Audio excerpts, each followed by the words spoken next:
Back in episode 164, I reviewed the game World Championship Soccer for the Genesis.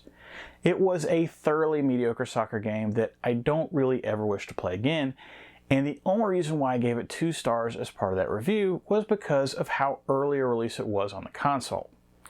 If you're not up on your Genesis history, and shame on you for that, World Championship Soccer was only the second sports game released for the Genesis in the United States, and the first game to hit the market after the original 6 launch titles.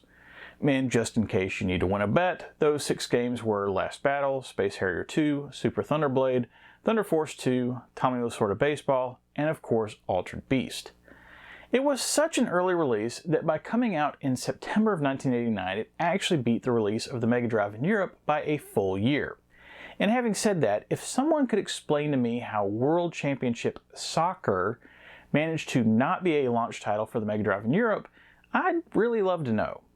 Maybe Sega knew that it stunk and didn't want to push it right away, even on a continent that loves its soccer. I mean, who knows? Why am I spending all this time talking about a game that I previously reviewed instead of today's game? And why is today's review not for World Championship Soccer 2, since that is its direct sequel? Well, if you're from Europe, you know exactly why, and that's because when World Championship Soccer finally made its way across the pond, a little sporting event called the 1990 FIFA World Cup had occurred that previous summer in Italy. And to capitalize on all of the excitement from an event that had occurred 4 months previous, World Championship Soccer was renamed World Cup Italia 90, which is how we get to today's review. However, I should probably pause for a second because I'm sure that there are some of you out there that don't know me and are now annoyed because you have to listen to an American try to talk about soccer for the next 20 minutes. Hi, my name is Dave, and welcome to Zilog and Moto, the channel where I'm here to remind you that, believe it or not, I actually used to play myself, so I should be considered just as much an authority on the sport as Andy Capp.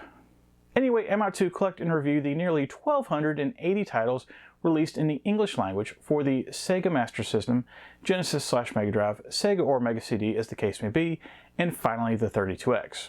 Basically, if I can plug it into a Genesis, either by itself or with some sort of add-on, and be able to read what's up on the screen, I'm trying to get a copy of it and review it for posterity, with both looks at that original packaging and gameplay captured from original hardware whenever possible.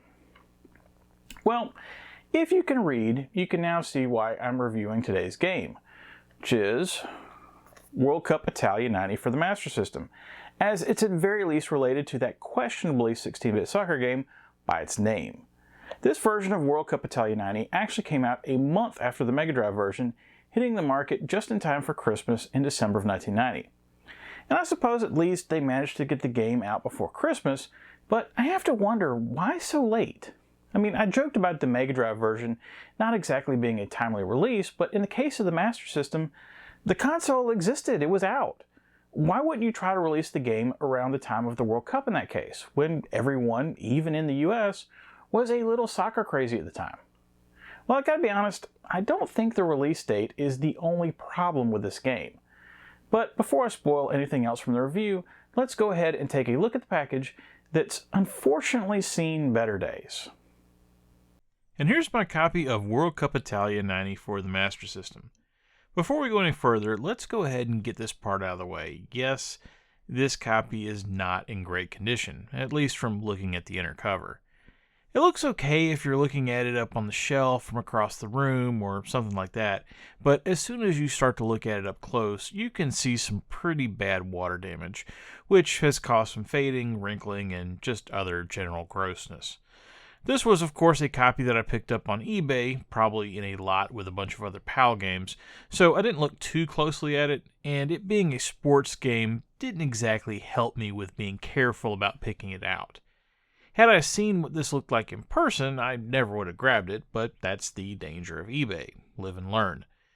Even with as rough shape as that cover is in, I probably won't replace it because, without spoiling anything, I don't necessarily think the game is worth seeking out a second copy, but maybe if I run across one cheaply at a convention or in another lot on eBay, I'll grab it.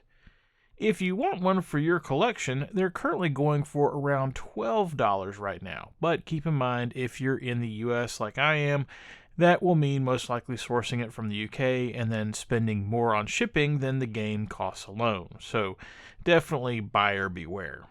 As far as the front cover goes, well, here's where me being an American is going to get me into trouble. Or at least one way, anyway. On the cover, we've got characters of several players, and honestly, I actually really like how all of this is drawn out. And as far as Master System cover art goes, this is pretty solid. They've got a guy celebrating, one person shooting the ball, a goalie stopping it, some people fighting over a header in the background, and then of course the World Cup trophy itself in the center of a stadium. So, where's the problem? Well, it's not really a problem per se, but I guess my issue is, I don't know if these characters are supposed to be real people or not. Like, in the background, it appears you've got a scene replicating the 1990 final between Argentina and West Germany, and perhaps one of those guys going for the header is Maradona, maybe? But beyond that, I don't have a clue. So feel free to tell me in the comments who these people are supposed to be, and how much of an idiot I am. Being that this is a soccer title, it shouldn't be too surprising that it got an eventual Brazilian release, and for once, they actually used the same artwork. So the only reason I really bring it up is because of the name Super Football 2. They did this to pose it as a sequel to their version of Great/World Soccer. The only problem is, their Mega Drive version of World Cup Italia 90 is also called Super Football, which I imagine probably led to some very confused Brazilians. Or maybe they didn't care, who knows. Thankfully, World Championship Soccer 2 did not get a Brazilian release, so this nonsense stops here. Flipping over the back, and the 4 included screenshots make the game look pretty good, I must admit. They smartly chose some pictures that showed off more than just the players running on a field. The flavor text does its job and describes the different game modes, but I've got to say, fast-paced and realistic video soccer at its heart-stopping finest, you might be overselling it a little bit there, buddy. Opening up the package, and thankfully the manual, while used, has held up better than the cover. You might notice that the manual seems a bit thick for what's a relatively simple soccer game, and yeah, it's normal for PAL manuals to be thicker due to covering all the different languages, but in this case, they might have overdid it a bit, because the manual doesn't necessarily explain details about the game itself, but instead give an overview of just how to play soccer in general, which I guess is nice, but also problematic, as I'll discuss later. My favorite part about the manual, though, and this might be one of the reasons why I keep this copy, even with the cover being in the state that it's in, is that whoever previously owned this actually used the score section in the back and kept some pretty detailed notes with some nice handwriting. So that's cool to see. Okay, that's the package. Let's play some World Cup Italia 90 and see how it compares to other soccer games. The 1990 edition of the World Cup took place in various cities around Italy from June 8th to July 8th of 1990, hence the name Italia 90. I won't get too into the nuances of the tournament here. There's always Wikipedia, or I'm sure some other YouTube channel that probably knows international soccer far better than I do. But seeing how World Cup Italia 90 is licensed from said version of the World Cup, I figured it probably would make some sense to cover some basic things about the tournament that are covered in the game. The first of those is the teams that are included in the game itself. In 1990, the World Cup still consisted of a 24-team tournament, as it wouldn't expand to 32 teams until 1998 in France. And of those 24 teams that made the World Cup in real life, all have been included in the game. I mention this because if you're familiar with the Mega Drive version of Italia 90, you might know that it is not an accurate representation of the teams that ended up competing in the 1990 World Cup, as it was being developed while the qualifying rounds were still going on, so they had to guess who might be there by the time the event actually rolled around. Not really so much an issue in the United States, since it didn't have the Italia 90 branding anyway, but I do wonder why they didn't go back and fix it for the European release, since it ended up coming out the same month as the Master System version. Regardless, if you're going to have to pick between the two, that's certainly a point in the 8-bit version's favor. On top of having a cup-accurate country roster, Sega also chose to throw in 6 bonus teams for this version, adding China, Denmark, France, Mexico, Poland, and Hungary as well, which I think was a great decision. More options is always better, and if you don't choose to play as one of those 6 teams, you're still left with a tournament draw that accurately represents the structure of the 1990 World Cup. All the teams in the game are rated in one of 4 categories: speed, kicking, overall offense, and overall defense. I'm not really sure what the offense and defense really mean. Perhaps it has to do with how well an offensive player can keep control of the ball versus a defender being able to tackle the ball away from them.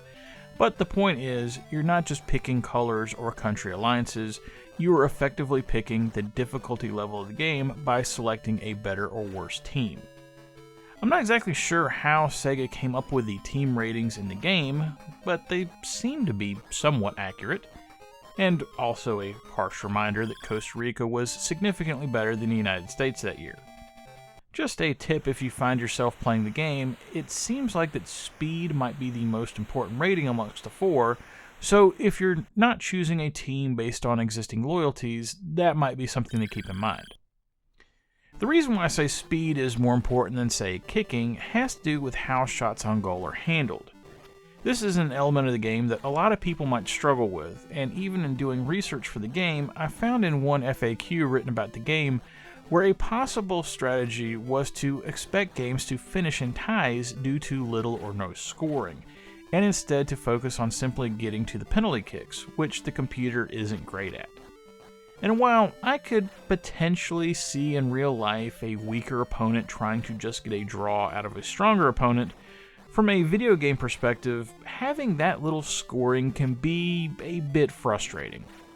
Don't get me wrong, I know that there's a delicate balance of trying to have scores still be accurate when you're playing a game with 3-minute halves instead of 45 minutes, but when the goalies are just absolute monsters and suck up anything kicked in their general direction, it can be a little deflating. Because of that, it seems like it's more important to be able to just have fast players that can simply get the ball up and down the field, giving you the most opportunities to maybe, just maybe, get the computer to have mercy on you and flub a save. Although, I must say, much in the same way that I eventually had some fun with Pele on the Genesis, I did eventually figure out a way to score in Italia 90. What I found was a strategy very similar to what could be used to score in the NHL hockey series, by way of driving your player down one side of the goal and cutting across the field horizontally, and then aiming a shot at the opposite corner of the net as you run across. It certainly doesn't work all of the time, but it also seems to be the only way to score reliably on any kind of regular basis. And while I'm glad that there's an option to score besides just kick it at the goalie and hope, what I'm somewhat annoyed by is that this isn't even described as an option in the manual, which is now the second time that the manual has failed to cover something basic about how to play the game. Specifically, what I'm referring to here is that when you press the button to shoot the ball, by default you're going to kick the ball at the center of the goal, which is most likely where the goalie is, and then the goalie is also most likely going to make you look stupid and stop your shot. However, you can also aim the ball at the side of the goal by holding left or right on the D-pad as you shoot, and if the goalie isn't on that side of the goal, because you drove up the other side, voila, you have a goal. This is a really basic thing that completely opens the game, and that, as mentioned, even someone who wrote a FAQ about the game didn't seem to realize. While I'm glad I figured this out eventually and that the game has this functionality, the fact that I had to play it for about 2 hours before coming up with this strategy is somewhat annoying. Another issue that players might run into is the complete lack of save games, either via battery, backup, or password.